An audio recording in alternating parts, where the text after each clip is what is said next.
Two South Africans, Kate Ahrens and Mike Sherman, who were rescued last night from the mountains, have just addressed the media. They recounted their ordeal. They say for 6 days they thought they were going to die. With them were two Australian sisters, Eliza and Tess Arnold. This is how the press conference went. And I'm very thankful that the four citizens here have agreed to this conference. It's not imposed on them. They were asked to participate and did it of free will because they feel they can make a contribution and they can help find other people and give a message to other people who are in distress and share some of their own experiences. And maybe it's a good idea for people to know of this type of disaster in the mountains, what to expect in the future, and maybe take precautions. It's a lesson to the whole world and those who do mountaineering. You're so helpless when you're out there. You know, you're so helpless and so insignificant.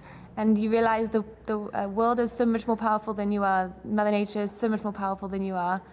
And, you know, when boulders are coming down the mountain the size of cars, like, what can you do, you know? So I think every day we were fearful, and every day we thought about, you know, dying. And every day we were grateful. And so 6 days felt like 6 months. It was complete fear because none of us know what to do. And we didn't have anywhere to go. So, and Tess, my sister, wasn't with me. And she was 10 meters away, but we couldn't see her. So after the actual earthquake happened, it was, yeah, I don't even really know how to describe it. Just the whole, everything just like as hard as you can vibrating as hard as you can imagine. Like and mountains just like crumbling everywhere. Violent. And just looking up, it was like just genuinely an explosion, like fireworks of boulders coming down. And then it was probably 10 seconds of hugging the side of the mountain in the dirt.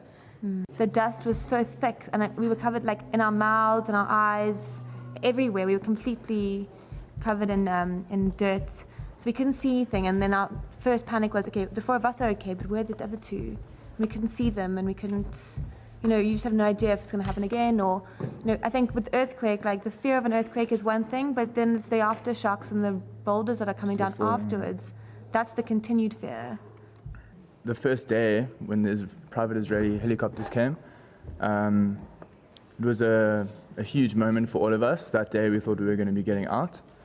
And one of the Israeli medics got off the helicopter and explained to us that he was just doing his job, and unfortunately he could only pick up Israelis. But after that day, I think it was a huge blow for us. You know, it was an extreme high and then an extreme low. But then as the days went on, more and more people had started to be able to get out and contact their embassies, and plans were starting to be made. And it actually gave us a lot of hope, you know. Although people were going and the people that were left behind were still really, really frightened, it did give us a lot of hope that things were happening on this side, and that, yeah, maybe our situation could change in a few days. Well, once the earthquake, you know, the main earthquake had passed, we were really lucky. We managed to find two Dutch trekkers, and they had a guide and a porter, a Nepali guide and a Nepali porter. And between them and us, we managed to scramble back down the mountain over landslides and under trees and over debris. And we went back to the last tea house that we had stopped at just before, you know, continuing on before the earthquake. And there we found about 65 other people from all over the world, maybe 30 Nepali people, and I don't know, the rest foreigners. Every single person was under the rock, huddling each other for 6 days, pretty much every single tremor. Just, you have no idea what the mountains are capable of. You have no idea the strength. Well, we have some idea, but we didn't know what was to come. It's that constant fear of the unexpected and the unexplainable, and yeah, every day. Speaking to our families was the only thing on our minds at that point, and just making sure that they knew that we were okay. Because they're also far away and have no idea what's happening, so the fear that they are feeling is, you know, almost just as big as your own for yourself. Just the strength of Nepali people. Absolutely. They're mountain warriors, 100%. They're incredible people, and yeah, just human strength was definitely something that we learned the last week, yeah. It's incredibly exhausting, and we're just so lucky to have Gift of the Givers to take us in last night.